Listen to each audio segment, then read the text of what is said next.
యాకోబు రాసిన పత్రిక याकूब की पत्री 3వ అధ్యాయం 2వ వచనం. 3रा अध्याय और उसका 2रा वचन पढ़कर हम आगे बढ़ेंगे। इसलिए कि हम सब बहुत बार चूक जाते हैं, जो कोई वचन में नहीं चूकता वही तो सिद्ध मनुष्य है और सारी देह पर भी लगाम लगा सकता है। అందరూ కూడా తలలు వంచి కళ్ళు మూసుకున్నట్లయితే చిన్న మాట మనం ప్రార్థన చేసుకుందాం. हम सभी लोग अपने सर को झुकाकर आंखें बंद करके छोटी सी प्रार्थना करेंगे। పరిశుద్ధుడా మా ప్రియ పరలోకపు తండ్రి, నీ నామమును వందనాలు ప్రభువా. परिशुद्ध स्वर्गीय पिता, आपके परिशुद्ध नाम का धन्यवाद हो। గత వారమంతా మమ్మల్ని నీ కృపలో భద్రపరిచి पिछले सप्ताह पिता परमेश्वर आपकी कृपा में हमें संभाल कर ఈ పునరుత్థాన దినమందు నీ సన్నిధిలో మమ్మల్ని నిలబెట్టారు. आपके पुनरुत्थान के दिन में पिता परमेश्वर आपकी कलीसिया में हमें खड़ा किया। అయ్యా, ఈ సమయంలో నీ వాక్యాన్ని ధ్యానిస్తూ ఉన్నాం. प्रभु जी, इस वचन में हम आपके वचन का ध्यान कर रहे हैं। నీ మాటల ద్వారా మాతో మాట్లాడండి. आपके बातों के द्वारा हमसे बातें करें मेरे నీ राज। వాక్యము రెండంచుల ఖడ్గం అని బైబిల్ చెప్తా ఉంది నాయన. आपका वचन दो धारी तलवार है, ये कहता है मेरे राज। ఆ యొక్క ఖడ్గం అనే వాక్యము చేత మా జీవితాలను సరిదిద్దండి. उस वचन के तलवार से आप हमारे जीवन को संवारे मेरे राज। ఇక్కడున్న మా అందరి హృదయాలను నీ మాటల కొరకు సిద్ధపరచండి. यहाँ पर बैठे हम सभी लोगों के हमारे दिल को आपके वचनों के लिए तैयार करें। నీ మాటలు మాలో ఫలించినట్లుగా ఆత్మ కార్యమును జరిగించండి. आपके वचन हमारे जीवन में फलवंत हो, ऐसे आत्मीय कार्य करें। నీ దాసుని అభిషేకించండి నాయన. आपके दास को आशीर्वादित करें मेरे మా राज। ఇరువురిని ఏకాత్మ చేత నింపి వాడుకోమని हम दोनों को एक आत्मा से उपयोग करके करें मेरे యేసు నామములో ప్రార్థిస్తున్నాను తండ్రి. यीशु के नाम से हम प्रार्थना करते हैं, ఆమేన్. आमीन। హల్లెలూయా. हालेलुया। మనం చదువుకున్న ఈ యొక్క వచన భాగం అంతట్లో కూడా हमने जिस वचन को पढ़ा है उस सारे भाग में మన మాటలను గురించినటువంటి వివరణ ఇక్కడ ఇవ్వబడింది. हमारे बातों के बारे में यहाँ पर एक विवरण दिया ఈ गया है। 3వ అధ్యాయం అంతట్లో కూడా నాలుక ఎంత ప్రమాదకరమైనదో చెబుతూ ఉంటాడు. इस तीसरे अध्याय में जबान कितनी प्रमुख है ये हमें बताया गया है। ఎవడైనను మాట యందు తప్పని ఎడల అటువాడు లోపము లేనివాడుగా ఉంటాడట. इसलिए कोई भी बात में ना चूके, इसलिए वचनों में नहीं चूकता वो सिद्ध बनता है। సహజంగా మనము పాపము అని అనగానే పెద్ద పెద్ద తరహాలో ఆలోచన చేస్తూ ఉంటాం. साधारण रीति से हम अगर पाप के बारे में सोचे तो बड़े बड़े कामों के बारे में हम దొంగతనం सोचते हैं। చేయడము, चोरी करना లేదా ఎవరినైనా హత్య చేయడము, या किसी की हत्या करना మోసము చేయడము, या किसी को धोखा देना, ఇలాంటి వాటిని మాత్రమే మనం పాపముగా పరిగణిస్తూ ఉంటాం. इन्हीं बातों को हम पापों के विषय में सोचते हैं। కానీ మాటల విషయంలో కూడా ప్రతి దినము మనం పాపము చేస్తున్న విషయాన్ని మర్చిపోతూ ఉంటాం. लेकिन हम अपने बातों के द्वारा भी हम पाप कर रहे हैं, ये बात हम भूल जाते हैं। ఎందుకంటే మనం మాట్లాడడానికి మనకి చాలా స్వతంత్రత ఉంది. क्योंकि हमें बात करने के लिए स्वतंत्रता दी गई है। ఏదైనా మాట్లాడొచ్చు, ఎంతసేపు అయినా మాట్లాడొచ్చు అని అనుకుంటూ ఉంటాం. हम कुछ भी बात कर सकते हैं, कितना भी बात कर सकते हैं, ऐसा हम सोचते हैं। కానీ ఆ మాటలు మనకి తెలియకుండానే మనల్ని అపవిత్రపరుస్తున్నాయని మర్చిపోతుంటాం. लेकिन वही बातें हमारे अनजाने में वो हमें अपवित्र कर रही है, ये हम नहीं सोचते। మనం చదువుకున్న మాటలో రాయబడి ఉంది, हमने जिन वचनों को पढ़ा है उसमें लिखा हुआ है, ఎవరైతే తమ నోటి మాటలను జాగ్రత్తగా కాపాడుకోగలుగుతారో जो कोई भी अपने बातों को संभाल के रखता है వారు పాపములో పడిపోకుండా తమ శరీరమును కాపాడుకోగలుగుతారు. वो पापों में ना गिरते हुए अपने शरीर को बचाते हैं। మన శరీరం అంతట్లో నాలుక అనేది చాలా చిన్న అవయవం. हमारे सारे शरीर में जुबान ये एक छोटा अंग है, కానీ ఆ చిన్న నాలుక ఇంత పెద్ద శరీరానికి అపవిత్రతను కలుగు చేస్తుందట. लेकिन ये छोटी जबान अपने सारे शरीर को अपवित्र बनाती है। చిన్న అవయవమే గాని చాలా ప్రమాదకరమైనటువంటిది. ये छोटा अंग है लेकिन ये बहुत धोखा देने वाला है। ఉదాహరణకి చెప్తున్నాను, उदाहरण के लिए एक बात कहते हैं, ఎవరైనా ఒక మనిషిని మనం చంపాలనుకున్నాం అనుకోండి, अगर किसी एक मनुष्य का हम हत्या करना चाहते हैं ఆయనకి విషం పెట్టాలనుకున్నాం, तो उसे जहर देना हम सोचते हैं। ఎంత విషం పడుతుంది? उसे कितना जहर दे सकते हैं? తినే ఆహారంలో ఒక చుక్క విషము కలిపినా అతడు చనిపోతాడు. उसके खाने वाले भोजन में अगर हमें एक कतरा जहर डालेंगे तो वो मर जाएगा। విషానికి అంత ప్రభావం ఉంటుంది. जहर का उतना प्रभाव होता है। అలాగే నాలుక కూడా చాలా చిన్నది. वैसे ही जुबान भी छोटा अंग है। ఈ చిన్న నాలుక మనల్ని ఏం చేయగలుగుతుంది అనుకుంటాం. ये छोटा अंग हमें क्या कर सकता है, हम ऐसा सोचते हैं। మనకి ఏం నష్టం కలుగు చేస్తుంది అనుకుంటాం. ये हमें क्या नुकसान देगा, ऐसा हम सोचते हैं। కానీ ఈ నాలుక మనల్ని నరకానికి అప్పగించే పంపించగలుగుతుంది. लेकिन ये जुबान हमें नरक के अधीन कर सकता है। ఈ నాలుక మనల్ని దేవుని ఎదుట దోషులుగా నిలబెడుతుంది. ये जुबान हमें परमेश्वर के सामने दोषी खड़ा कर सकती है। ఈ నాలుక సమాజంలో మనల్ని నవ్వుల పాలు చేస్తుంది. ये जुबान हमें समाज के सामने मजाकिया बना देती है। ఈ నాలుకకి అంత బలం ఇవ్వబడింది అన్నమాట. इस जुबान को उतनी शक्ति दी गई है। ఈరోజు ఆ నాలుకతో చేసే పాపములను గురించి మనం ఆలోచన చేయట్లేదు. इस जुबान से हम कितने पाप करते हैं उसके बारे में हम विचार नहीं कर रहे हैं। సహజంగా మనం దేవుని దగ్గర పాపములను ఒప్పుకునేటప్పుడు కూడా साधारण रीति से जब हम परमेश्वर के सामने अपने पापों का अंगीकार करते ఇతర हैं, పాపములను గురించి ఆలోచిస్తామే తప్ప दूसरे पापों के बारे में विचार करते हैं, మన लेकिन మాటల విషయంలో మనం చేసిన పాపములను గురించి దేవుని దగ్గర ఒప్పుకోము. हम अपने बातों में कितने पाप करते हैं उसका हम पश्चाताप नहीं कर सकते, ఎందుకంటే అసలు నా మాటలతో పాపం చేశాననే గ్రహింపే మనకు ఉండదు అసలు. क्योंकि मैंने अपने बातों के द्वारा पाप किया है ये समझ हमें नहीं होती। కానీ యాకోబు భక్తుడు అంటున్నాడు, लेकिन याकूब भक्ति ये कहता है, నాలుక మనల్ని అందరినీ కూడా నరకానికి నడిపించగలుగుతుంది. जीभ हमें हमारे सारे अंग को नरक में चला सकता है। ఆ కింద వచనాల్లో మనం చూస్తే और नीचे के वचनों में अगर हम देखेंगे, ఒక పెద్ద ఓడను కూడా ఒక చిన్న చక్రంతో కంట్రోల్ చేయగలుగుతున్నాం. एक बड़े जहाज को भी हम एक छोटे से हैंडल से चला सकते हैं। ఒక పెద్ద అడవిని తగలబెట్టాలంటే ఒక చిన్న అగ్గిపుల్ల సరిపోతుంది. अगर एक बड़े जंगल को जलाना है तो माचिस की एक तीली बस होती है। అంటే ఇప్పుడు మనం చెప్పుకునే వస్తువులన్నీ కూడా చాలా చిన్నవి, हम जिन वस्तुओं के बारे में बात कर रहे हैं वो बहुत छोटे हैं, కానీ అవి ఇతరమైన వాటి మీద చూపించే ప్రభావము చాలా ఎక్కువగా కనబడుతుంటుంది. लेकिन जब वो दूसरों के ऊपर प्रभाव दिखाते हो तो बहुत बड़ा दिखाते हैं। అలాగే నాలుక కూడా చాలా చిన్నదే, वैसे ही जुबान भी बहुत छोटी है, కానీ ఆ నాలుక మనల్ని భయంకరమైన శిక్షకు అప్పగిస్తుందట. लेकिन वो जबान हमें भयंकर शिक्षा के लिए सौंप सकती है। అందుకే యాకోబు అంటున్నాడు, इसलिए याकूब कहता है, మాట్లాడడానికి స్వతంత్రత ఉంది కదా అని చెప్పి बात करने के लिए हमें आजादी है, लेकिन ఏది పడితే అది మాట్లాడకండి,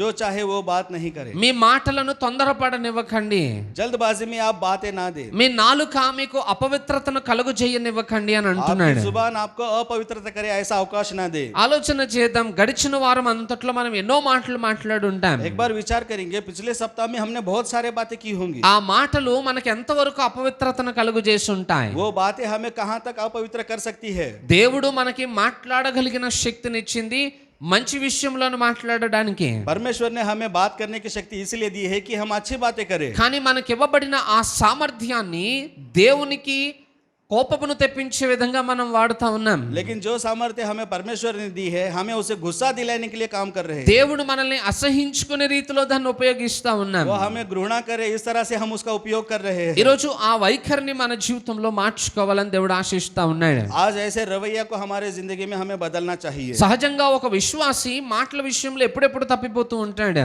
साधारण में एक विश्वासी अपने बातों में कभी कभी चूकता है। అది మనం గ్రహించగలిగితే అక్కడ మనం జాగ్రత్త తీసుకోగలుగుతాం. अगर उसको हम समझ सकते हैं तो वहां पर हम सावधान हो सकते हैं। మొట్టమొదటిగా మన నాలుక అదుపు తప్పేది మనము అధికంగా సంతోషంగా ఉన్నప్పుడే. सबसे पहले जब हमारी जबान लड़खड़ा जाती है, जब हम बहुत खुश होते हैं तब। మనకి బాగా సంతోషం కలిగింది అనుకోండి, अगर हमें बहुत खुशी मिली है, మనం सोचिए, చాలా మాటలు तब మాట్లాడేస్తాం. हम बहुत सारे बातें करते हैं। ఆ సంతోషముతో వచ్చే మాటలు उस खुशी से आने वाली बातें కొన్నిసార్లు మీనింగ్లెస్ గా ఉంటాయి. तो उसका कुछ मतलब नहीं होता, దానివల్ల ఏం ఉపయోగం ఉండదు, उसके द्वारा कुछ उपयोग नहीं ఏం मिलता, మాట్లాడుతున్నామో తెలియదు. हम क्या बात कर रहे हैं हमें मालूम नहीं ఆ होता। సంతోషములో అనవసరమైన మాటలు ఎక్కువగా మాట్లాడేస్తా ఉంటాం. उस संतोष में जो उपयोग नहीं होता वो बातों को हम बोल देते ఆ हैं। టైంలో ఎక్కువగా హేళన మాటలు మనం మాట్లాడుతూ ఉంటాం. उस समय में हम दूसरों को दुख देने वाले बात बोल देते हैं, ఎదుటి వారి మీద జోక్స్ వేయడం, आगे वाले व्यक्ति के ऊपर हम मजाक ఒక उड़ाते हैं, కొంతమందిని నవ్వించడానికి ఎదుటి వారిని హేళన చేయడం, कुछ लोगों को हंसाने के लिए एक आदमी को हम दुख देते हैं, ఎదుటి వారిని కౌంటర్స్ వేయడం, सामने वाले को हम अच्छा काउंटर देने के లేదా लिए, ఎదుటి వారి యొక్క లోపములను గురించి మాట్లాడడం, या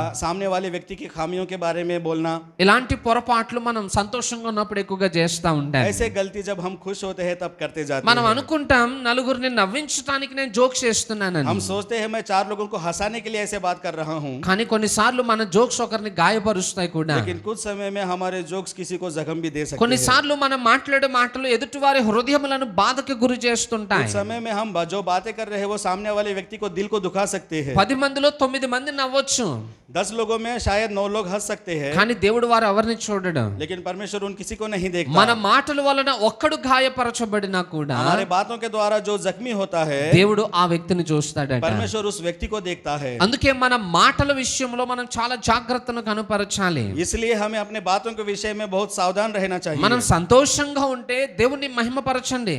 हम जब खुश रहते हैं तब हमें परमेश्वर की महिमा करनी పాటలు चाहिए। పాడుకుంటూ దేవుని ఆరాధించండి. गीत गाते हुए परमेश्वर की आराधना करनी चाहिए। దేవుడు చేసిన కార్యములకు స్తుతిని చెల్లించండి. परमेश्वर ने जो कार्य किए हैं उसके द्वारा उसकी स्तुति करेंगे। కానీ ఆ టైంలో మన నోటికి పాటలు రావు. लेकिन उस समय में हमारे जबान में गीतें नहीं దేవుని आती। స్తుతించాలన్న ఆలోచన కలగదు. परमेश्वर की स्तुति करेंगे ऐसा विचार नहीं आता। ఆ సంతోషంలో హేళన మాటలు మాట్లాడుతూ उस ఉంటాం. संतोष में हम दूसरों का मजाक उड़ाने की बात నాలుక ద్వారా ఎక్కువగా పాపం చేస్తూ ఉంటాం. जुबान के द्वारा हम बहुत सारा पाप करते हैं। ఆ సమయంలో మన నాలుకను కంట్రోల్ చేసుకోవడం మనం నేర్చుకోవాలి. उस समय में हमें अपने जबान को लगाम देना सीखना होगा। మీకు లాస్ట్ 2 years లో కరోనా వచ్చిన 2 years లో మనం చూడండి, आप पिछले साल 2 सालों में जब कोरोना आया था, पिछले 2 साल के बारे में మన देखिए, నోటిని మనం చాలా తక్కువగా వాడాం ఆ టైంలో. हमने अपने मुंह को बहुत कम उपयोग किया उस समय में। కరోనా వచ్చిన కాలంలో कोरोना जब आया था उस समय में మన నోటికి ఒక మాస్క్ తగిలించాం. हम अपने मुंह को मास्क से बांधते थे, ఎందుకంటే ఆ టైంలో ఇద్దరు కలిసి దగ్గరగా కూర్చుని మాట్లాడుకుంటే కూడా కరోనా వస్తుందని న్యూస్ వచ్చింది. क्योंकि उस समय में अगर 2 लोग मिलके पास बैठकर बात करते तो कोरोना हो जाता, ऐसा न्यूज आया था। ఆ భయానికి చాలా మంది మాట్లాడుకోవడమే మానేశారు. उस डर से कई लोग बात करना छोड़ दिए थे। ఒకవేళ ఎవరైనా మాట్లాడినా अगर कोई बात करता था దానికి ఒక లాక్ పెట్టేసుకున్నారు. तो उसको एक लॉक लगा लेते थे। ఎంతవరకు అవసరమో అంతవరకే మాట్లాడేవారు. जितनी जरूरत है उतना ही बात करते थे। అంటే ఒక చిన్న వ్యాధి మన నోటిని కంట్రోల్ చేయగలిగింది. यानी कि एक छोटी बीमारी उसने हमारे मुंह को कंट्रोल किया। నేను అంటున్నా ఆ వ్యాధి కంటే కూడా వాక్యము బలమైనది. ये कहते हैं उस व्याधि से भी वचन बहुत बलवंत है। ఆ వ్యాధి ఒక 2 సంవత్సరాలు ఉంది, తర్వాత బలహీనం అయిపోయింది. और बीमारी 2 वर्ष तक थी, उसके बाद में वो बलहीन हो गई। ఇప్పుడు మళ్ళీ నార్మల్ పొజిషన్కి వచ్చాం, మళ్ళీ అందరూ ఇష్టానుసారంగా మాట్లాడుకుంటున్నాం. फिर से हम नॉर्मल स्थिति में आए हैं और अपने इच्छा अनुसार हम बातें कर रहे हैं। కరోనా తగ్గిపోయి ఉండొచ్చు, कोरोना शायद चला गया होगा, దాని ప్రభావము అణిచివేయబడి ఉండొచ్చు, शायद उसका प्रभाव कम हो गया होगा, కానీ దేవుని వాక్యం ఎప్పుడు అణిచివేయబడదు. लेकिन परमेश्वर का वचन कभी भी कम नहीं होता। ఆకాశము భూమి గతించిపోతాయి గాని आकाश और भूमि मिट जाएंगी, लेकिन దేవుని వాక్యం మాత్రం నిరంతరము నిలిచి ఉంటుంది. परमेश्वर का वचन निरंतर रहेगा। ఆ వాక్యము చెప్తున్న మాట, ये वचन ये बात कहता है మీ నోటిని నాలుకను కాపాడుకోండి అని. आपको आपके मुंह को और आपकी जबान को लगाम लगाना है। ఈరోజు మన నోటికి కూడా మనం లాక్ వేసుకోవడం నేర్చుకోవాలి. आज हमें भी अपने मुंह के ऊपर लॉक लगाना सीखना है। కరోనా టైంలో మనం మాస్క్ వేసుకున్నట్లుగా कोरोना के समय में जिस तरह से हमने मास्क लगाया, మన మాటలకి కూడా ఒక లాక్ వేసుకుని పొదుపుగా వాడుకోవాలి. हमें अपने बातों को भी एक लॉक लगा के उसे कम उपयोग करना है। ఎందుకంటే మాటకి చాలా ప్రభావం ఉంది. लेकिन हमारे बातों को बहुत प्रभाव है। మనము మాటలతో ఒక వ్యక్తిని చంపొచ్చు, ఒక వ్యక్తిని బ్రతికించొచ్చు కూడా. हम अपनी बातों के द्वारा एक व्यक्ति को मार भी सकते हैं, एक व्यक्ति को जिला भी सकते हैं। బైబిల్లో ఒక మాట ఉంది, बाइबल में एक बात है, కత్తిపోటు వంటి మాటలు పలుకువారు కలరు. जो तलवार चाकू के भेद के जैसे जो लोग बात करते हैं, మనం కత్తి పెట్టి చంపక్కర్లేదు ఒకడిని, हम चाकू से किसी को मारने की जरूरत नहीं, మాటలతో గాయపరిచి అతడు చనిపోయేటట్టుగా చేయగలుగుతాం. केवल अपने बातों के द्वारा उसको जख्मी करके वो मर जाए, ऐसी स्थिति में उसे ला सकते हैं। అలాగే ఒకడు చనిపోతున్నాడు అనుకోండి, वैसे ही अगर कोई मर रहा है, మన మాటలతో ఆ వ్యక్తికి ధైర్యం చెప్పి మళ్ళీ బ్రతికేటట్టు కూడా చేయొచ్చు. हम अपने बातों के द्वारा उसे धैर्य देकर उसे फिर से जीने की इच्छा भी दे सकते हैं। జీవ మరణములు నాలుక వశము అని అంటుంది బైబిల్. मरण और मृत्यु इस जबान के वश में है। జీవమైన మరణమైన ఈ నాలుక మీద ఆధారపడి ఉంది. जीवन हो या मरण हो, अपने जबान के ऊपर आधार है। డబ్బు ఎంత విలువైనదో మన మాటలు కూడా అంతే విలువైనవి. पैसा जितना वैल्यू है हमारे बातों को भी वैल्यू है। డబ్బు వాల్యూ తెలుసు కాబట్టి చాలా పొదుపుగా వాడుకుంటాం మనం. पैसों की वैल्यू हमें मालूम है, इसलिए हम उसे थोड़ा थोड़ा उपयोग करते हैं। మనం డబ్బులు తీసుకువెళ్ళి బీరువాలో పెట్టి లాక్ చేసుకుంటాం. हम पैसा ले जाकर अलमारी में रख के उसे लॉक कर देते हैं। అవసరమైనప్పుడు తీస్తాం, వాడుకుంటాం, మళ్ళీ లేదంటే లోపల పెట్టేస్తాం. जब जरूरत होती है थोड़ा निकालते हैं, उपयोग करते हैं, नहीं तो वहीं रख देते हैं। మాటను కూడా అలాగే వాడాలట. हमारे बातों को भी हमें उसी तरह उपयोग करना है। కంటికి కనబడనటువంటి ఒక లాక్ ని మనం పెట్టుకోవాలి. आंखों को नहीं दिखता ऐसा लॉक हमें लगा लेना चाहिए। ఏదైనా ఒక మంచి మాటలు మాట్లాడుకోవాలన్నప్పుడే నోరు తెరవాలి. ये हमें कुछ अच्छी बातें करनी है, तभी हमें अपने लॉक को खोलना है। ఇతరులను ప్రోత్సహించడానికే నోటిని తెరవాలి. किसी और को हमें प्रोत्साहन देना है तो तभी हमें अपना मुंह खोलना है। ప్రయోజనకరమైన మాటలు మాట్లాడడానికే నోటిని తెరవాలి. प्रयोजक की बातें करना है तभी हमें अपने मुंह को खोलना है। వ్యర్థమైన మాటలు మాట్లాడాలనిపిస్తే లాక్ వేసేసుకోవాలి. अगर व्यर्थ की बातें करना है ऐसा सोच में आता है तो हमें अपना लॉक लगा लेना కానీ चाहिए। మన నోటితోటి మనం ఎక్కువగా వేస్ట్ మాటలే మాట్లాడుతూ ఉంటాం. लेकिन क्यों हम लोग अपने मुंह से व्यर्थ बातें ही हमेशा ज्यादा करते हैं। అందుకే సంతోషంగా ఉన్నప్పుడు జాగ్రత్తగా ఉండాలి. इसलिए जब खुश रहते हैं तब हमें सावधानी से रहना है। నెక్స్ట్ రెండవ విషయం, और एक नेक्स्ट दूसरी बात, మనకి బాధ కలిగినప్పుడు కూడా మన మాటల విషయంలో తప్పిపోతాం మనం. जब हमें दुख होता है तभी भी हम अपने बातों से चूक जाते हैं। ఏదైనా ఒక శ్రమ కలిగింది అనుకోండి, अगर हमें कोई कष्ट आता है, కష్టము మన ఇంట్లోనికి వచ్చింది అనుకోండి, अगर कष्ट हमारे घर में आता है మన హృదయం అంతా దుఃఖంతో నిండిపోతుంది. तो हमारा दिल पूरा दुख से भर जाता है। ఆ బాధ దేవునికి వ్యతిరేకంగా మాట్లాడినట్లుగా మనల్ని పురుకొల్పుతుందంట. वो दुख हमें परमेश्वर के विरुद्ध बात करने के लिए उकसाता है। దేవుడు ఏం చేశాడు నాకు? परमेश्वर ने क्या किया मेरे लिए? ఆదివారం చర్చికి వెళ్తున్నా, నాకు ఏం మేలు జరిగింది? मैं हर रविवार परमेश्वर के चर्च में जाता हूँ, मेरे लिए क्या अच्छा దేవుణ్ణి हुआ? నమ్ముకోవడం వల్ల నాకు వచ్చిన ప్రతిఫలం ఏంటి? परमेश्वर के ऊपर विश्वास करने के द्वारा मेरा क्या प्रतिफल मिला? మనలో ఉన్న బాధ దేవునికి వ్యతిరేకంగా మాట్లాడేటట్టు చేస్తుంది. हमारे अंदर की मुश्किल परमेश्वर के सामने उसकी व्यतिरेक बात करने के लिए उकसाती है। కొన్నిసార్లు దేవుణ్ణి దూషించేటట్టు కూడా మనల్ని పురుకొల్పుతుంది. उस समय में हम परमेश्वर के ऊपर दोष लगाने के लिए भी हमें उकसाती है। నిజంగానే దేవుడు మనకేం చేయలేదా? सच्ची में परमेश्वर ने मेरे लिए कुछ नहीं किया? మనం మాట్లాడే మాట సత్యమైనదేనా? क्या जो हम बात करते हैं वो सत्य है? దేవుడు మనకి చాలా కార్యాలు చేశాడు, परमेश्वर ने हमारे लिए बहुत सारे कार्य किए हैं, కానీ మనము ఉపకారములను మర్చిపోతాము, బాధల్ని గుర్తుపెట్టుకుంటాం. लेकिन हम उसके उपकारों को भूल जाते हैं और कष्टों को याद रखते हैं। మనకున్న అలవాటు అది. वो हमारी आदत ही है। ఆ ఉపకారములను మర్చిపోతున్నాం కాబట్టి దేవుడు ఏం చేశాడు అని అడుగుతున్నాం. हम उसके उपकारों को भूल जाते हैं, इसलिए हम कहते हैं कि परमेश्वर ने क्या किया। కానీ దేవుడు చాలా కార్యాలు చేశాడండి. लेकिन परमेश्वर ने बहुत सारे कार्य किए। మన కొరకు ఆయన ప్రాణం పెట్టాడు, हमारे लिए उसने अपने प्राणों को दिया, మన పాపముల నుండి విడిపించాడు, हमें अपने पापों से छुड़ाया, మన కొరకు రక్తాన్ని వెలగా చెల్లించాడు, हमारे लिए अपने लहू को बहाया, మన కొరకు దేవుడు ఒక రాజ్యాన్ని నిర్మిస్తున్నాడు, हमारे लिए एक राज्य को तैयार कर रहा है, మన కొరకు తన కుమారుణ్ణి బలిగా అర్పించేశాడు. हमारे लिए अपने बेटे को बलि चढ़ा दिया। ఇలా చెప్పుకుంటూ పోతే చాలా కార్యాలు ఉన్నాయి. अगर ऐसा बोलते जाएंगे तो बहुत सारे कार्य है। అవన్నీ మనం మర్చిపోతున్నాం కాబట్టి वो सब हम भूल रहे हैं। చిన్న इसलिए కష్టం రాగానే, छोटी मुश्किल आते ही, చిన్న శ్రమ రాగానే, छोटे मुश्किल आते ही, చిన్న ఇబ్బంది కలగగానే और छोटी मुश्किलों के साथ ही దేవుడు నాకు ఏం చేశాడు అని అడుగుతున్నాం. परमेश्वर ने मेरे लिए क्या किया, ऐसा हम पूछते हैं। ఎందుకంటే కొన్నిసార్లు బాధ కలిగినప్పుడు क्योंकि जब हमें दुख होता है మన तब నోరు అదుపు తప్పుతుంది, हमारा मुंह, हमारी जबान దేవుని लगाम శక్తిని सकती है। తక్కువ అంచనా వేస్తుంది, परमेश्वर की शक्ति को हम कम सोचते हैं, దేవుణ్ణి దూషించినట్లుగా చేస్తుందట. परमेश्वर के ऊपर दोष लगाने के लिए हमें उकसाती है। బైబిల్లో యోబు అని ఒక భక్తుడు ఉన్నాడు. बाइबल में योग नामक एक भक्त है। ఆయనకి ఒక్క రోజులోనే ఆస్తంతా పోయింది, 10 మంది సంతానం కూడా చనిపోయారు. उनको एक ही दिन में उनकी संपत्ति सारी चली गई और उनके 10 बेटे बेटी थे, एक ही दिन में मर गए।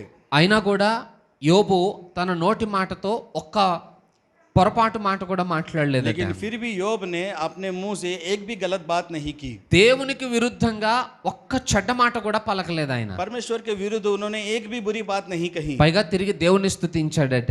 ऊपर से उन्होंने परमेश्वर का धन्यवाद किया। ఆస్తులన్నీ పోయినా, मेरी सारी संपत्ति चली 10 जाए, మంది సంతానం ఒకేసారి చనిపోయినా, मेरे 10 संतान एक ही साथ भी मर जाए, యెహోవా ఇచ్చెను, యెహోవా తీసుకొని పోయాను అని అన్నాడు. यहोवा ने दिया और यहोवा ने ले लिया, నేను ऐसा అన్నాను, उन्होंने कहा। ఆ యోబు స్థానంలో మనం ఉంటే ఎలా స్పందించే వాళ్ళం? हम कहते हैं अगर योग की जगह पर हम होंगे तो हमारी प्रक्रिया कैसी होगी? పిల్లల్ని పక్కన పెడదాం, बच्चों को हम बाजू को रखेंगे, ఖాళీ ఆస్తి గురించి ఆలోచిద్దాం. केवल हम आस्ती के बारे में सोचेंगे। ఒక్క రోజే మనకున్న ఆస్తంతా పోతే మనం ఎలా ఫీల్ అవుతాం దేవుని దగ్గర? एक ही दिन में अगर हमारी सारी संपत्ति चली जाएगी तो हम परमेश्वर के सामने कैसे हम सोचेंगे? పైగా యోబు ఆ కాలంలోనే ఆ దేశం అంతట్లో కూడా ఆస్తిపరుడు. और ऊपर से योग उस समय में, उस काल में वो सारे देश में सबसे धनवान व्यक्ति था। అంత ఆస్తి ఒక్క రోజులో నాశనం అయిపోయింది. उतनी संपत्ति उसकी एक ही दिन में नाश हो गई। పాపం ఏమైనా చేశాడా యోబు? उसने कोई पाप किया था? భక్తిపరుడు అని దేవుడే సాక్ష్యం ఇచ్చాడు. वो एक भक्तिमान था, परमेश्वर ने उसकी गवाही दी थी। ఏం తప్పు చేయలేదు, उसने कोई गलती नहीं की थी, అయినా ఆస్తి అంతా పోగొట్టుకున్నాడు. फिर भी उसकी सारी संपत्ति चली गई। హృదయంలో ఎంత బాధ కలుగుతుందో ఆలోచన तो చేయండి. उसके हृदय में कितनी मुश्किल होगी ये सोचेंगे। మన పాకెట్ నుంచి ఒక 500 పడితేనే ఆ రోజంతా నిద్ర పట్టదు మనకి. अगर हमारे जेब में से अगर कहीं 500 रुपए गिर जाते जाते तो उसी दिन हमको नींद नहीं आती रात में। అయ్యో 500 పోయాయి 500 పోయాయి అని బాధపడుకుంటూ ఉంటాను. अरे मेरे 500 रुपए खो गए, मेरे 500 रुपए खो गए, ऐसा कह के मुश्किल से। మరి ఆస్తంతా పోయినా యోబు పరిస్థితి ఎలా ఉండాలి तो उसकी सारी संपत्ति चली गई थी, योग की परिस्थिति क्या होगी? ఆలోచిస్తున్నారా? विचार कर रहे हैं। సరే ఆస్తి పోతే పోయింది, ठीक है, संपत्ति चले गए तो चले गए। 10 మంది సంతానం ఒకటే రోజు చనిపోయారట. उसके 10 संतान एक ही दिन में मर गए थे। ఒకసారి ఆకాష్కి హెల్త్ బాగోలేనప్పుడు एक दिन आकाश का, जब आकाश ब्रदर का तबीयत ठीक नहीं था, तब ఇంటికి ప్రేయర్ చేయడానికి వెళ్ళాం. उनके घर को प्रार्थना करने के लिए गए थे। లక్ష్మీదేవి అంటా ఉండే, लक्ष्मी दीदी कह रहे थे, పాస్టర్జీ పిల్లలకు ఏదైనా సమస్య వస్తే తట్టుకోవడం చాలా కష్టం. वो कह रहे थे पास्टर जी, अगर बच्चों को कुछ मुश्किल आ जाती है तो उसे बर्दाश्त करना बहुत मुश्किल होता है। ఎందుకంటే తల్లిదండ్రులకి పిల్లలకి ఏదైనా చిన్న సమస్య వచ్చినా భయం కలుగుతుంది. क्योंकि माता पिता को अगर उनके बच्चों को कुछ हो जाए तो उनको बहुत डर लगता है। వాళ్ళకి చిన్న అనారోగ్యత వచ్చినా కూడా మనకి ప్రశాంతత ఉండదు. अगर उनको छोटी बीमारी आती है तो भी हमें ప్రతి प्रशांत తల్లిదండ్రులకు ఉన్న సమస్యనే అది. वो हर एक माता पिता की समस्या होती है। మన పిల్లలు దుఃఖపడితే మనం చూడలేం. हमारे बच्चे अगर दुख होते दुख उठाते మన तो हम नहीं పిల్లలకి देख ఏదైనా सकते। గాయం కలిగితే తట్టుకోలేం. अगर हमारे बच्चों को कुछ जख्म लगता है तो हम नहीं देख सकते। వ్యాధి అనేది చిన్న సమస్య, बीमारी ये छोटी समस्या है, కానీ ప్రాణం విలువైనది. लेकिन प्राण बहुत वैल्यूबल है। యోబు యొక్క కుమారులకి వ్యాధి వచ్చి ఉంటే సామాన్యమైన విషయమే కదా అనుకునే వాళ్ళం. अगर योग के बच्चों को बीमारी होती है तो सोचते थे नॉर्मल सादी सी बात है, కానీ వారు ప్రాణం పోగొట్టుకున్నారట. लेकिन उनके प्राण चले गए। అప్పుడు కూడా యోబు ఒక్క చెడ్డ మాట కూడా పలకలేదు. तभी भी योग ने एक बुरी बात भी नहीं कही। కుమారులు అంటే పిల్లలు మంచోళ్ళు కాదనుకోండి, अगर बच्चे अच्छे नहीं है सोचेंगे, పోతే పోయాడు గొడవ వదిలిపోయింది అనుకుంటాం. गया तो गया, चलो झगड़ा चले गया ऐसा। వాళ్ళు కూడా భక్తి పరులు, लेकिन वो बच्चे भी भक्ति ही थे। తల్లిదండ్రులకు లోబడేవారు, वो माता पिता के अधीन होने वाले थे, దేవుణ్ణి ఘనపరిచేవారు. परमेश्वर को महिमा देने वाले थे। అలాంటి కుమారులు కుమార్తెలు చనిపోయినా కూడా యోబు ఒక్క మాట కూడా మాట్లాడలేదు. ऐसे उसके बेटी बेटी एक ही दिन में मर गए, तभी भी योग ने एक बात भी गलत नहीं कही। ఇక సాతాను నెక్స్ట్ ఏం చేశాడనంటే, लेकिन शैतान ने अगला काम क्या किया? ఇక ఎవరిని ఏం చేసినా యోబేమి మాట్లాడట్లేడు. मैं किसी को भी कुछ कर रहा हूँ लेकिन योग कुछ बात नहीं कर रहा, యోబుకే శ్రమ కలిగిద్దాం मैं योग को ही दुख दूंगा, అని అనుకుని యోబు యొక్క శరీరం అంతటిని గాయపరిచేశాడట. ऐसा सोचकर योग के शरीर को, अयूब के शरीर को पूरा जख्म दे दिया। కొన్ని కురుపుల చేత యోబు శరీరం అంతా కూడా పాడైపోయింది. कुछ धड़धड़ों के द्वारा अयूब का शरीर पूरा खराब हो गया था। ఆ బాధను చూసి యోబు యొక్క భార్య అంటుంది, उस दुख को देखकर యోబ్ की पत्नी उससे कहती है, అంత బాధ కలిగినా కూడా యోబు మళ్ళా మాట్లాడట్లేదు, ఆయన సైలెంట్ గానే ఉన్నాడు. इतना दुख उठाने के बाद भी యోబ్ शांत बैठा हुआ है, वो कुछ नहीं कह रहा। కానీ యోబు పరిస్థితి చూసిన యోబు భార్య తట్టుకోలేకపోయిందట. लेकिन अयूब की परिस्थिति देखकर उसकी पत्नी ये बर्दाश्त नहीं कर पा रही ఆమె थी। వచ్చి యోబుతో మాట్లాడుతుంది, वो आके अयूब से कहती है, ఇంకెందుకయ్యా ఈ బ్రతుకు, अरे ये जिंदगी तेरी क्या काम की? దేవుణ్ణి దూషించి చనిపోవచ్చు तो కదా. परमेश्वर के ऊपर दोष लगा के मर जा। అంటే నీకు ఇంత బాధ కలిగింది, तुझे इतना दुख हो रहा నీకు ఇంత है, కష్టం వచ్చింది, तुझे इतना कष्ट आ रहा అన్నింటినీ है, నష్టపోయావు, सारे सबका नुकसान तूने उठाया, అయినా కూడా ఒక్క మాట కూడా దేవునికి వ్యతిరేకంగా మాట్లాడట్లేదు फिर నువ్వు. भी क्यों तू परमेश्वर के बारे में एक बात गलत क्यों नहीं कह रहा? దేవుణ్ణి దూషించట్లేదు నువ్వు, तो परमेश्वर के ऊपर क्यों दोष नहीं लगा रहा? ఎందుకు దేవుణ్ణి దూషించి చనిపోతే అయిపోతుంది కదా तो అని परमेश्वर के అంటున్నాను. ऊपर दोष लगा के मर जा, ऐसा वो कह रही थी। ఎందుకంటే బాధ కలిగినప్పుడు సాతాను దేవునికి వ్యతిరేకంగా మాట్లాడేటట్టుగా చేస్తాడు. क्योंकि जब हमें दुख होता है तब शैतान परमेश्वर के विरुद्ध बात करने के लिए हमें उकसाता है। నేను అడుగుతున్నాను మిమ్మల్ని, मैं आपसे पूछता हूँ, దేవుడు మేము చాలా సార్లు మేలులు చేసి ఉంటాడు కదా, परमेश्वर ने आपके जीवन में बहुत सारे मेल किए होंगे। మేలు చేసినప్పుడు ఎప్పుడైనా ఎందుకు చేసావు దేవా అని అడిగారు ఎవరైనా? क्या जब परमेश्वर ने मेल किया तो आपने पूछा कि मेरी जिंदगी में क्यों मेल किया? ఇంకొకటి చేస్తే బాగున్ను అని అనుకుంటాం, अरे और एक मेल करता तो अच्छा होगा, हम ऐसा सोचते हैं। అంతేగాని చేసింది ఎందుకు చేసామని అడుగుతామా? लेकिन जो किया वो क्यों किया हम पूछते हैं।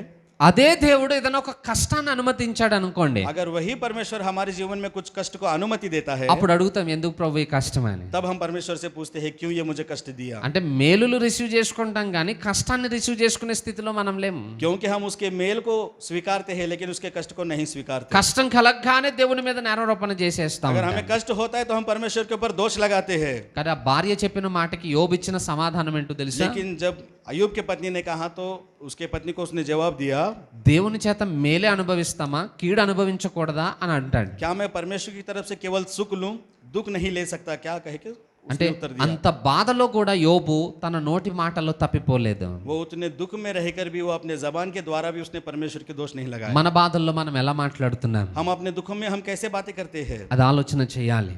वो विचार हमें करना चाहिए। నెక్స్ట్ మూడో విషయం, और तीसरी बात, మనకి బాగా సమృద్ధి కలిగింది అనుకోండి, अगर हमें बहुत आयत से कुछ मिला है सोचिए, అప్పుడు కూడా మాటల్లో తప్పిపోతాం మనం. तभी भी हम अपने बातों से चूक जाते हैं, ఎందుకంటే సమృద్ధి అయినటువంటి స్థితి మనకి కలిగితే क्योंकि बहुत आयत की स्थिति जब हमें मिलती है, ఆ సమృద్ధి మన హృదయములో గర్వమును పుట్టిస్తుందట. वो बहुत आयत हमारे हृदय में गर्व को उत्पन्न करता है. ఎప్పుడైతే నా హృదయము గర్వంతో నిండిపోతుందో जब हमारा हृदय गर्व से भर जाता है, నా మాటల్లో కూడా గర్వం కనబడుతుంది. तब अपने बातों के द्वारा भी हमारे बातों में गर्व दिखता है. నాకు ఎవరు అవసరం లేదు, अरे मुझे किसी की जरूरत नहीं, ఎవరికి నేను లోబడను, किसी के अधीन मुझे होने की నాకు जरूरत ఎవరు అక్కర్లేదు, मुझे किसी की जरूरत नहीं, నువ్వెంత నువ్వెంత నువ్వెంత నువ్వెంత అన్నట్టు तू మాట్లాడతాను. कितना तू कितना तू कितना कह के हम बात करते हैं, ఎందుకంటే అన్నీ ఉన్నాయి కాబట్టి ఇంక నేను ఎవరి మీద ఆధారపడక్కర్లేదు అనే గర్వం వచ్చేస్తుంది. क्योंकि सब कुछ मेरे पास है, मुझे किसी के ऊपर आधार नहीं होना है, ये सोचते ही गर्व आ जाता है. బైబిల్లో ఒక మాట ఉంది, बाइबल में एक बात है, నాశనమునకు ముందు గర్వము నడుచును అని. नाश के आगे गर्व चलता है. ఒక వ్యక్తి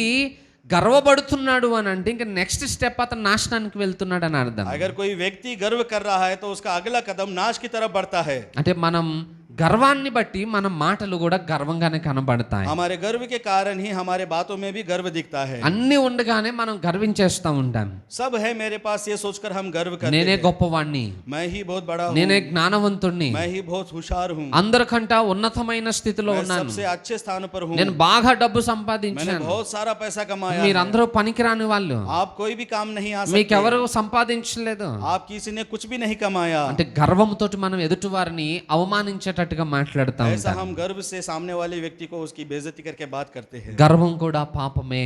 गर्व करना भी पाप है. ఆ గర్వంతో మనం పలికే ప్రతి మాట మనల్ని పాపంలోనికి उस నడిపిస్తుంది. गर्व के द्वारा जो भी हम बात करते हैं वो हमें पाप में चलाता है. అందుకే మన మాటల్లో దీనత్వం ఉండాలి కానీ గర్వం ఎప్పుడు ఉండకూడదు. इसलिए हमारे बातों में हमेशा दीनता होनी चाहिए, लेकिन गर्व नहीं होनी चाहिए. తన్ను తాను తగ్గించుకొని వాడు హెచ్చింపబడును.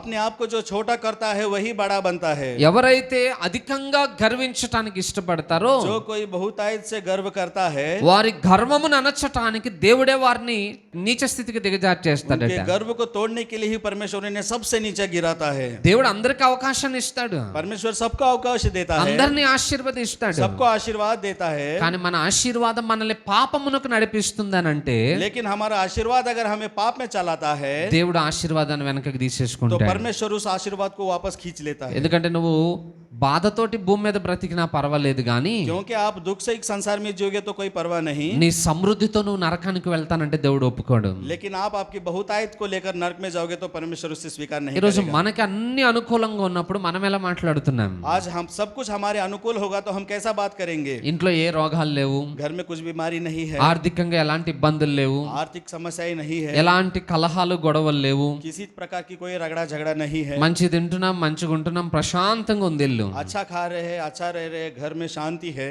అప్పుడు ఎలా మాట్లాడతాం మనం? तब हम कैसे बात करते हैं? చూసారా నేను ఎంత గ్రేటో, देखा मैं कितना अच्छा हूँ. ఇలాంటి మాటలు దేవునికి కోపాన్ని తెప్పిస్తాయి. ऐसे बातें परमेश्वर को गुस्सा दिलाती है, ఎందుకంటే నీకు సమృద్ధి కలిగినప్పుడు నువ్వు దేవుణ్ణి కనపరచాలి. क्योंकि जब आपको बहुतायत से मिलता है तो నిన్ను आपको నువ్వు परमेश्वर की महिमा గణపరచుకోవద్దు. करनी है. अपने आप को कभी भी प्रशंसा नहीं करना కానీ चाहिए. మన సమృద్ధి ఘనతను పొందేటట్టుగా చేస్తుంది. लेकिन हम कहते हैं मेरी बहुतायत, मैंने सब कुछ किया. జాగ్రత్త, సమృద్ధిలో మనం పాపం చేస్తున్నామేమో. सावधान रहिए, बहुतायत में हम पाप कर सकते हैं. నాలుగో విషయం, और चौथी बात, ఏ పని లేకుండా ఖాళీగా ఉన్నా కూడా మనం పాపం చేస్తాం. कुछ भी काम नहीं कर रहे, खाली बैठे हैं, तभी भी हम पाप करते हैं. మనిషి ఒక మిషన్ లాంటివాడు అన్నమాట. मनुष्य एक जहर के समान है. ఎప్పుడు ఏదో ఒక పని చేస్తా ఉన్నాడు అనుకోండి, हमेशा कुछ ना कुछ काम कर रहा है. अगर सोचिए, మన జీవితంలో జరిగే పాపం యొక్క పర్సంటేజ్ చాలా తక్కువ ఉంటుంది. तो हमारे जीवन में पाप करने के अवकाश बहुत कम होते हैं. ఎందుకంటే మనం పనుల్లో ఉన్నప్పుడు పాపం చేయాలని ఆలోచన రాదు. क्योंकि जब हम काम में व्यस्त रहते हैं तब पाप करने का विचार हमारे अंदर नहीं आता. బిజీగా ఉన్నప్పుడు ఎదుటి వాళ్ళతో ముచ్చట్లు పెట్టాలని ఆలోచన రాదు. जब हम व्यस्त होते हैं तो किसी व्यक्ति से बात करेंगे ऐसा विचार हमारे अंदर नहीं आता. ఖాళీగా ఉన్నాం అనుకోండి, ఏదో ఒకటి మాట్లాడుతూ ఉంటారు. अगर जब हम खाली रहते हैं तब कुछ ना कुछ बात करते हैं. మీరు కొంచెం పల్లెటూరు ప్రాంతాలకు వెళ్ళి చూడండి. आप किसी गांव में जाकर देखिए, పల్లెటూర్లలో సాయంత్రం 5 ఈ టైం అయ్యేటప్పటికి गांव में इस समय में शाम के 5-6 बजे कुछ ऐसा, వృద్ధాప్యంలో ఉన్న వాళ్ళందరూ కలిసి ఒక దగ్గరకు వచ్చి కూర్చుని మాట్లాడుకుంటూ ఉంటారు. ఇంకా जो लोग बूढ़े होने वाले होते हैं वो एक जगह पर बैठकर बातें करते हैं. ఎందుకంటే వాళ్ళు రిటైర్మెంట్ అయిపోయారు జాబ్స్, क्योंकि उनका रिटायरमेंट हो गया है काम से, వాళ్ళ బాధ్యతలన్నీ అయిపోయాయి. उनकी जिम्मेदारियां पूरी हो चुकी है. ఇక టైంకి తినాలి, నిద్ర వస్తే పడుకోవాలి, లేదా వచ్చి బయట మాట్లాడుకోవాలి. समय पे खाना चाहिए, सोना चाहिए और बाहर आके बातें करना है. ఇలాంటి వయసు వాళ్ళు అందరూ కలిసి ముసలమ్మ ముచ్చట్లు పెడతారు అనమాట. ఇంకా ऐसे लोग जमा होकर बूढ़ी के बातों के समान वो बातें करते ఇక हैं. వాళ్ళకి టైం పాస్ అవ్వదు.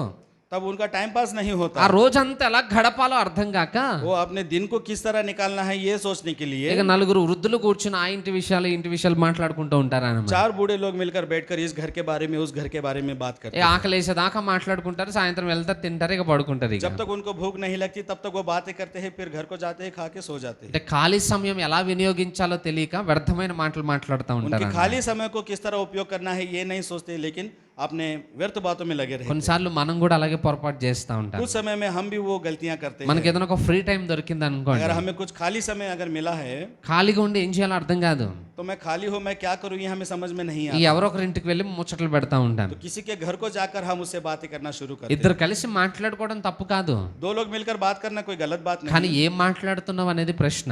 लेकिन हम क्या बात कर रहे हैं इसमें। వాక్యాన్ని గురించి क्या మాట్లాడుతున్నావా? हम वचनों के बारे में बात कर रहे हैं? మాట్లాడుకోండి, తప్పులేదు. बात कीजिए, कोई गलत बात नहीं। ఎదుటివారి జీవితంలో చేసిన మేలులను గురించి మాట్లాడుతున్నావా? आगे के व्यक्ति में कुछ उपकार किया है उसके बारे में बात करते हैं, తప్పులేదు. कोई बात नहीं। లేదా దేవుడు నీ జీవితంలో చేసిన మేలులను చెప్తున్నావా? తప్పులేదు. लेकिन परमेश्वर ने आपके जीवन में काम किया है वो बता रहे हैं, कोई बात नहीं। కానీ ఇలాంటివి ఏవి మాట్లాడం మనం. लेकिन ऐसी कोई बात हम नहीं करते। మన చుట్టూ ఉన్న వారి యొక్క లోపములను గురించి మాట్లాడుతూ हम ఉంటాం. अपने आस पड़ोस के गलतियों के बारे में बात करते हैं। కంపెనీలో బిజీగా ఉంటే ఏ బాధ లేదు, कंपनी में जब हम व्यस्त रहते हैं कोई बात नहीं, ఖాళీగా ఉంటేనే సమస్య.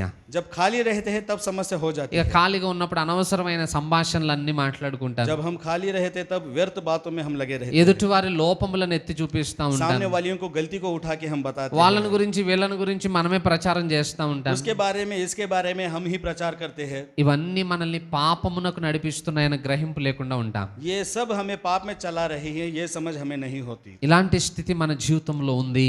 ऐसी स्थिति हमारे जीवन में है। అందుకే యాకోబు భక్తుడు అంటున్నాడు, इसलिए याकूब भक्त कहता है, ఎవరైతే మాట విషయంలో తప్పిపోకుండా ఉండగలుగుతారో जो कोई बात में बिना चुके रहता है వారు తమ పరిశుద్ధతను वो కాపాడుకోగలుగుతారు. सिद्ध बनकर अपनी परिशुद्धता को बचाता है। ఈ రోజు మనం అన్నింట్లో జాగ్రత్తగా ఉంటున్నాం కానీ మాటల దగ్గర పడిపోతున్నాం. आज हम सारे बातों में सावधान रहते हैं लेकिन अपने बातों के विषय में हम गिर जाते हैं। మనకు తెలియకుండానే చాలా పాపాన్ని మనం సమకూర్చుకుంటున్నాం. हमारे अनजाने में ही हम बहुत सारे पाप को जमा कर रहे हैं। మాటల గురించి చెప్పమంటే రాత్రంతా చెప్పగలుగుతాను నేను. बातों के बारे में अगर बोला जाए तो रात भर हम बोल सकते हैं। ఎంత మాట్లాడుకోవచ్చు. कितना हम बात कर सकते हैं। అందుకే మాటల గురించి మనకు తెలియని విషయాలు ఏం కాదు అవి, इसलिए बातों के बारे में हमें ना मालूम है ऐसी कोई बात नहीं, కానీ మాట చాలా పవర్ఫుల్ అన్నమాట. लेकिन हमारे बात ये बहुत पावरफुल होती है। ఆ విలువైన మాటలను మనం జ్ఞానంగా వాడుకోకపోతే और इस वैल्यू के बातों का अगर हम ज्ञान से उपयोग नहीं करेंगे మన జీవితాలను మనం నష్టపోవాల్సి तो हम వస్తుంది. अपने जीवन में नुकसान उठा सकते हैं। ఒక వచనం చదివించి నేను ముగించేస్తాను. एक वचन को पढ़ के हम मुक्त करेंगे। మొదటి పేతురు పత్రిక पहला पत्रस 3వ అధ్యాయం इसका 3रा अध्याय 10వ వచనాన్ని మనం చదువుకుందాం. और इसके 10वें वचन को हम पढ़ेंगे। చదువుకోక మునుపు నాదొక ప్రశ్న. पढ़ने से पहले एक प्रश्न, బ్రతకాలని ఎంతమందికి ఆశ ఉంది ఇక్కడ? जिंदा रहूं मैं ऐसी कितने लोगों की आशा है? मैं जिंदा रहूंगा ऐसी कितनी आशा है लोगों की? మీకు ఎవరికి ఆశ లేదా? आप किसी को भी आशा नहीं है जिंदा रहने की? जिंदा रहने की आशा कितने लोगों को है? 100 సంవత్సరాల వృద్ధాప్యంలో ఉన్నోడు కూడా నేను ఇంకా బతికితే బాగున్నాను అనుకుంటాడు. 100 साल का बूढ़ा भी कहता है मैं और जीऊंगा। చావంటే ఎవరికి ఇష్టం ఉండదు. मरना किसी को पसंद नहीं है। అంటాం, कहते हैं लोग కష్టం వచ్చినప్పుడు, जब उनको दुख आता బాగా है, బాధ కలిగినప్పుడు बहुत जब उनको मुश्किल होती है, చచ్చిపోతే అయిపోద్ది అనుకుంటాం. वो कहते हैं शायद मैं मर जाता तो अच्छा होता। కానీ నిజంగా చచ్చిపోవాలనుకున్నప్పుడు చావడానికి మనసు ఒప్పదు. लेकिन सच्चाई में जब मरने की स्थिति आती है तब नहीं मरते। మీరు ఎప్పుడైనా సూసైడ్ చేసుకున్నట్టు వాళ్ళని చూసారా? आप कभी किसी आत्महत्या करने वाले व्यक्ति को देखा हो तो చనిపోదామని నీళ్ళలో దూకేస్తారు. वो मरने के विचार से पानी में कूद जाता है। దూకేసిన తర్వాత 2 చేతులు పైకెట్టి ఇలా పిలుస్తూ ఉంటారు. कूदने के बाद वो दोनों हाथों को ऊपर उठा के ऐसा बुलाता रहता है। చచ్చిపోదామనే దూకేవు కదా, मरने के लिए वो कूदता है, మరి చేతులు పైకి ఎందుకు పెట్టావు? फिर क्यों अपने हाथ उठाता है? ఆవేశంలో దూకాడు కానీ ఎవరైనా వచ్చి కాపాడతారేమో అని ఆశ. वो जोश में कूद जाता है लेकिन बाद में उसे मालूम होता है कि कोई आकर मुझे बचा ले। చావంటే ఎవరికి ఇష్టం ఉండదు. मरना किसी को पसंद नहीं అందుకే होता। అడుగుతున్నాను, इसलिए पूछ रहे हैं బ్రతకాలని ఎంతమందికి ఉంది ఇక్కడ? जिंदा रहने की आशा कितने लोगों को నాకైతే है? ఉంది, मुझे है, అందరికీ ఉంది. सभी को है। ఆశ ఒకటే ఉంటే సరిపోదు, आशा एक ही हो ये बस नहीं होता, దానికి కొన్ని పనులను కూడా మనం చేయాలి. उसके लिए हमें कुछ काम भी करना है। అది ఈ 10వ వచనంలో రాయబడి ఉంది. वही इस 10वें वचन में लिखा है। మొదటి పేతురు పత్రిక 3వ అధ్యాయం 10వ వచనం पहला पत्रस 3रा अध्याय और उसका 10वां वचन। చదువుకుందాం. क्योंकि जो कोई जीवन की इच्छा रखता है और अच्छे दिन देखना चाहता है वो अपनी जीभ को बुराई से और अपने होठों को छल की बातें करने से रोके रहे। ఒక్క నిమిషం. एक मिनट, ఏమని చెప్తున్నాడు అక్కడ? क्या कह रहे हैं यहाँ पर? జీవమును ప్రేమించి जीवन की इच्छा रखता है బ్రతకాలని ఆశ కలిగిన వారు. और जो जीने की आशा रखता है, అయితే బ్రతకడం మంచి విషయమే గాని जिंदा रहना ये अच्छी बात है। బ్రతికినంత కాలం మరలా మంచి రోజులు ఉండాలి. जब तक हम जीते हैं तब हमारे दिन अच्छे हो। కష్టాలతోటే మళ్ళీ 100 సంవత్సరాలు బతకమంటే కూడా అది కఠినమైన పరిస్థితి. केवल दुखों में ही हम 100 साल जिए, ये बहुत मुश्किल की बात है। 100 సంవత్సరాల ఆయుష్కాలము కావాలి, 100 साल की उम्र चाहिए, ఆ 100 సంవత్సరాలు సంతోషంగా ఉండాలి. और वो 100 साल हमें खुशी से बिताना है। అది మన ఆశ. वो हमारी आशा है। ఇవి రెండు కావాలంటే ये दोनों अगर हमें चाहिए మనం రెండు పనులు చేయాలి. तो हमें 2 काम करने हैं। ఏం పనులు అంటవి? वो क्या काम है? చెడ్డ దానిని పలకకుండా తన నాలుకను కాపాడుకోవాలి. अपनी जीभ को बुराई से और अपने होठों को छल से।